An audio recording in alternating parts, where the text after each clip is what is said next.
क्या आपने कभी आसमान की तरफ देखा है और सोचा है कि यूनिवर्स आखिर कितना बड़ा है? क्या ये अनंत है या फिर कहीं इसका कोई अंत भी है? वैज्ञानिक कहते हैं कि जो हम देख पा रहे हैं वो बस यूनिवर्स का एक छोटा सा हिस्सा है, लेकिन असली सवाल है, हम ये जानते कैसे हैं? आज हम एक्सप्लोर करेंगे ब्रह्मांड के सबसे बड़े रहस्य को, the size of the universe. Part 1, universe की विशालता का पहला अंदाजा। हजारों साल पहले लोग आसमान को देखकर सोचते थे कि तारे बस हमारे आसपास ही हैं। ग्रीक खगोल शास्त्री मानते थे कि आसमान एक गोल गुंबद है जिस पर तारे चिपके हुए हैं। लेकिन असली गेम चेंजर आया 1609 में, जब गैलीलियो ने पहली बार टेलीस्कोप से आसमान देखा। उस दिन से हमारी नजरें अरबों प्रकाश वर्ष दूर तक पहुंचने लगी। सोचिए, जो तारे आपको छोटे छोटे दिखते हैं, असल में वो कई सूरज जैसे मैसिव सितारे हैं और उनमें से कई के पास अपने प्लैनेट्स भी हैं। पार्ट 2, लाइट की स्पीड और कॉस्मिक टाइम मशीन। यूनिवर्स का साइज मापने में साइंटिस्ट ने लाइट को टूल बनाया।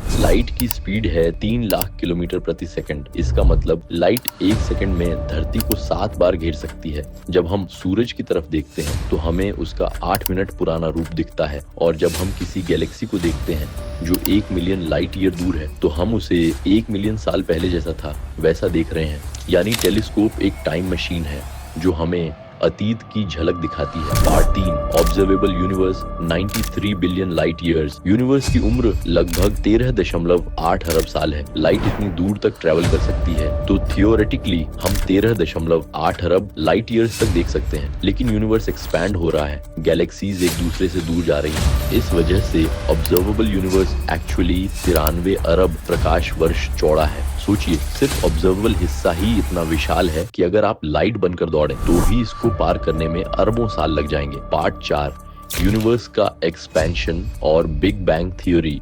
यूनिवर्स की शुरुआत बिग बैंग से हुई। एडविन हबल ने 1920 के दशक में देखा कि गैलेक्सीज हमसे दूर जा रही हैं। इसका मतलब है यूनिवर्स लगातार एक्सपैंड हो रहा है। CMBR, cosmic microwave background radiation, ने कंफर्म किया कि यूनिवर्स 13.8 अरब साल पहले एक्सट्रीमली हॉट और डेंस था। आपके शरीर का हर एटम, हर पार्टिकल इसी बिग बैंग की आग से बना है। यानी आप खुद भी इस ब्रह्मांड की कहानी का हिस्सा हैं। Part 5, beyond the observable universe. जो हम देख पा रहे हैं वो ऑब्जर्वेबल है, इसके बाहर क्या है कोई नहीं जानता।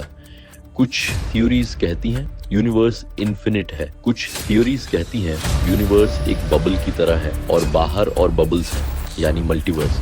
इमेजिन कीजिए, हमारा पूरा यूनिवर्स भी शायद किसी और बड़े यूनिवर्स का सिर्फ एक पार्टिकल हो। Part 6, science versus imagination. Scientist सिर्फ डेटा और ऑब्जर्वेशन पर चलते हैं, लेकिन इमेजिनेशन ने भी साइंस को आगे बढ़ाया है। आइंस्टाइन ने रिलेटिविटी इमेजिन किया, न्यूटन ने ग्रेविटी इमेजिन किया, और आज हम यूनिवर्स के एजेस इमेजिन कर रहे हैं। अगर यूनिवर्स इन्फिनिट है तो इसका मतलब ये भी हो सकता है कि आपकी एग्जैक्ट कॉपी किसी और जगह एग्जिस्ट करती हो। रात में जब आप आसमान देखते हो तो असल में आप कॉस्मिक हिस्ट्री देख रहे हो। हर तारा, हर रोशनी आपको अतीत की कहानी सुना रही है, और आप, मैं, हम सब इसी यूनिवर्स की टाइनी स्पेक्स हैं। यूनिवर्स जितना बड़ा है उतना ही हम छोटे हैं, लेकिन इस मिस्ट्री को समझने की हमारी जिज्ञासा हमें सबसे खास बनाती है। तो दोस्तों, अब सवाल ये है, आपको क्या लगता है, यूनिवर्स इन्फिनिट है या किसी दिन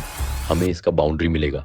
अपने विचार कमेंट में लिखो। अगर ये जर्नी पसंद आई हो तो वीडियो को लाइक करो, शेयर करो और चैनल को सब्सक्राइब करना मत भूलो, क्योंकि यूनिवर्स की कहानी अभी खत्म नहीं हुई है।